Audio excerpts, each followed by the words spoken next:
Good morning, everyone.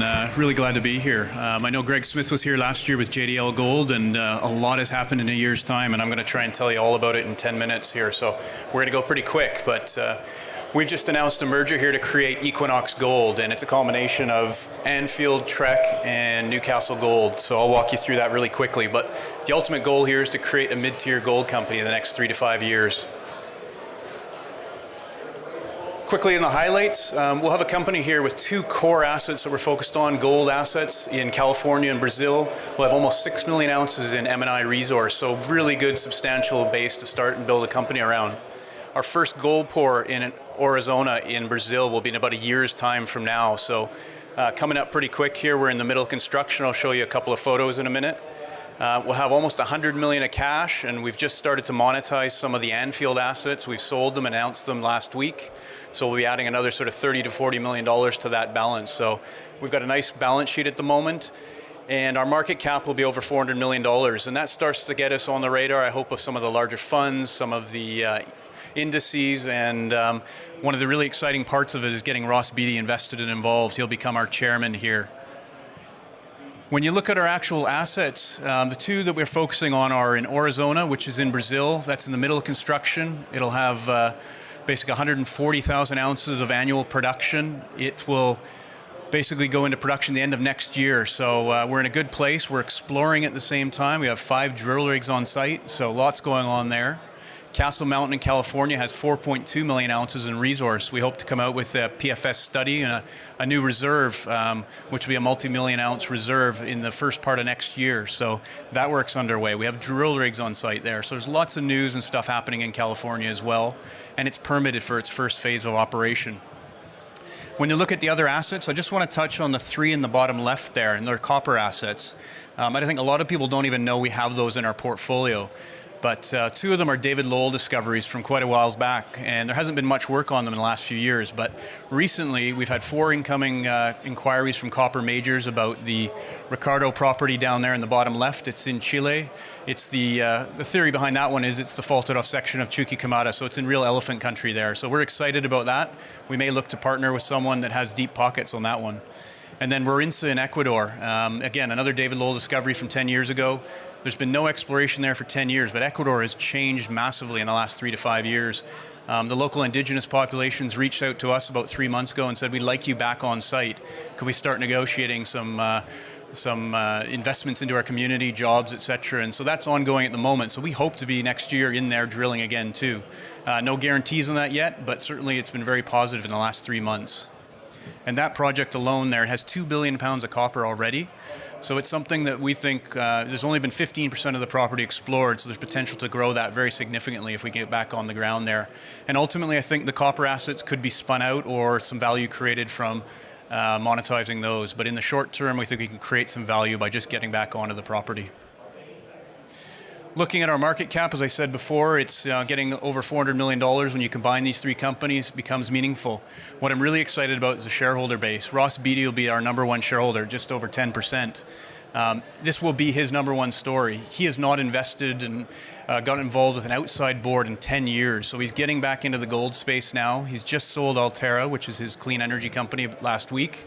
And this will be his #1 story. So he'll be joining as chairman. He's putting in $20 million into the company as we speak at $1 a share. So at the same price anyone else can invest in. So there's been a lot of interest in that, certainly from the funds that I've talked to in the last 2 weeks, that you can invest at the same price as Ross. Obviously, some of the other names on there we're excited about. Richard Wark was the founder of Newcastle, basically. He'll own 7% of the shares. Lucas Lundin's a shareholder from the days when David Lowell was in Ecuador and at Ricardo as well, and there's a few other good names on that list as well. Looking at AURIZONA, what are we doing there? Well, as you can see, there's already a past producing mine. It produced for 4 years. It produced almost 400,000 ounces of gold. We're building the front end, as you can see in the cartoon there. So it didn't have a crusher. It didn't have a proper milling circuit, so it couldn't process boulders about this size. So we'll put in the right equipment for that mine that will be able to process all the material that's on the site and anything we discover in the future. That should be in production by the end of next year. We've already ordered the mills. We're already doing some of the earthworks. Ultimately, it'll be a 140,000 ounce producer at $130 to $40 million of capital. So pretty low capital for a very good size mine. And we just got the permit last week. And in Brazil, that's a really nice thing to say because it's a pretty bureaucratic country for permitting, and it's gone pretty well, being a nice brownfield site. We're not changing the footprint much. So, look at the overall property, and this is what excites us in Brazil. Is you're up in the northeast there. It's really underexplored. It feels like West Africa 20 years ago. It feels a bit like the Abitibi 100 years ago. Basically, it's been totally underexplored. And if you look at our mine here, down in the bottom right, you can see the sort of sausage-shaped pit there, and that's the Piaba deposit. It's 3 kilometers long. That's where the million-ounce reserve is. But there's a lot of golden soil anomalies on that picture there in pink. And if you go along strike into Tatajuba and Piaba West, we've been exploring in Piaba West. We hope that we'll be adding to the resource in the first half of next year and maybe extending that mine life a year or two. And then if you go into Tatajuba, where there's been historical drilling, another 4 kilometers along strike, historically there's been extremely good hits there and some extremely exciting holes. 13 grams over 35 meters, 2.7 grams over 55 meters. And remember, this is a 1.5 gram deposit, so there's some pretty exciting grades along strike there. So if people ask me where are you going to double your mine life on this property, it's right along strike there into Tatajuba. Then you step out into parallel structures, and something really interesting here is you get the artisanal miners go in with backhoes, they clear out the first 5 meters of laterite, get down to the contact with saprolite, and they're finding gold nuggets there. I've got photos of 10 kilogram nuggets in Tatajuba, 30 kilogram nuggets in Piaba. There's some really exciting gold in that area, and they've been mining here since the 1650s. The Jesuits were mining, so that's why it's called AURIZONA, the gold zone. So there's a lot of gold on this property. It's just been scratched on the surface so far, and we also have 2,200 square kilometers. It's a huge property.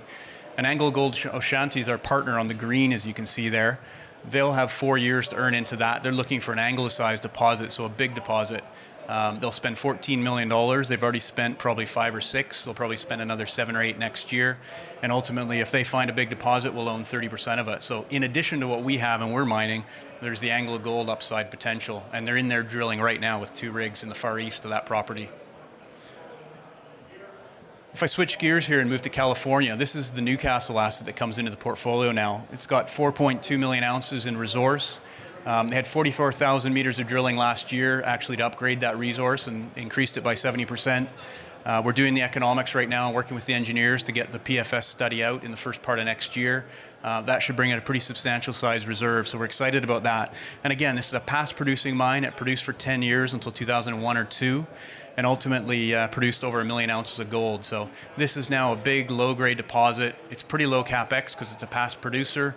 It's also ROM heap leach, so pretty cheap technology here, and has a historical good performance. And we see this as being a long life mine, potentially 15 years plus when we come out with the study.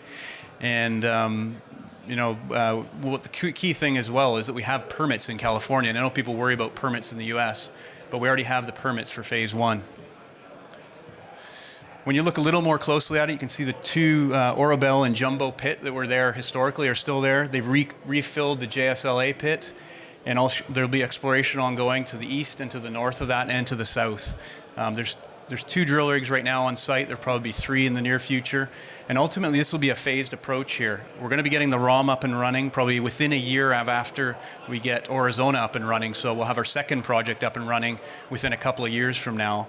It's small capex because it's just a small starter operation. It's probably 30-40 million of capex, and give or take 50,000 ounces of gold production. Phase 2 is the really exciting part, which would be a few years after that once the full permitting for phase 2 is put in place, and that could be a 200,000 ounce plus producer. So that could be the exciting part of this. And ultimately, if you look at some of the drilling that's been done recently, and just one drill hole there, but this is an average deposit grade of 0.64. They've found 2.26 grams over 126 meters deeper down there. So there's some exciting drill holes coming out right now, and the geologists are looking into the high-grade chutes that are to the bottom of the pit into the andesite. So that's something that keep an eye out for next year when we have some more drilling results.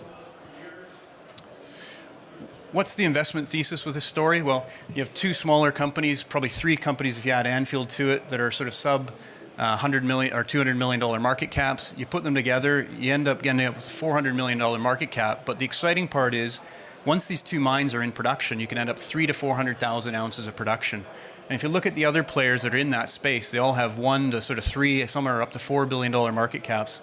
We really see a re-rating potential here that can be played out over the next sort of 3-4 years. So that's really our goal here, is build a mid-tier gold mining company and get that re-rate along the way. And in terms of valuation, I think both us and Newcastle were valued at the lower end of the spectrum here in a price to net asset value range of about 0.4. And ultimately, once we move up that curve, we expect to get a good re-rating in the near term. And the final slide, just to pull it all back together, there's been a lot happening in the last year, and with the last announcement here 2 weeks ago, you have a company with AURIZONA that will be going into production next year, 140,000 ounces of production. It's fully funded with this deal. Then you have exploration ongoing there. You also have Castle Mountain that will go into production within a year after that, and ultimately can be supersized to 200,000 ounce plus production within a couple of years after that. So you have a potential of a 300,000 to 400,000 ounce producer that's funded to put AURIZONA into production already, and there's ongoing exploration across the board, and a guy like Ross Beatty and Richard Wark behind the story, buying shares today at today's market price of about $1 a share. So we're really excited to have mentors like that and guys who've been really successful in the industry to be partly spearheading this new company here. So I think it's one to keep an eye on. There'll be lots of news in the next year. So I think that's it. I tried to cover it all in 10 minutes. Appreciate your time.